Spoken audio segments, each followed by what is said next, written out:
بص، زي ما انت شايف كده، ده تربون من اشهر الناس اللي بتلعب ببجي في الوطن العربي. قدر يكسب فرقه 4-2 في دوري الملوك في الرياض، فرقه مغربيه. كل ما في الامر ان الراجل ده نزل فيديو قال انا محتاج شباب تطلع معايا البطوله ديت. اتفرج بقى على التجوان واتفرج على الجمال اللي الشباب دي عاملاه في البطوله دي. بس عشان بس تبقى فاهم، ابو فله واخد فريق، لامين يامال واخد فريق معاه، اجويرو واخد فريق معاه، اتكلم ناس تقيله ومعاها فرق تقيله جدا. كل ما في الامر ان الراجل ده مفيش محسوبيه، مفيش حتى 15 و30 الف جنيه عشان تلعب.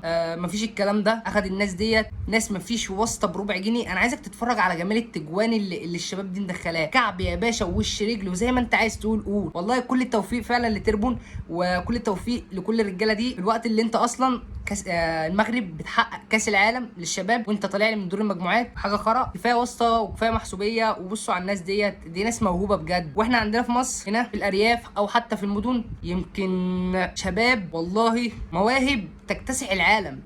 ده مش تعبير مجازي، والله دي حقيقه. انزل ودور وشوف وهتلاقي. كل توفيق لتربون والفريق اللي معاه، ان شاء الله يرجعوا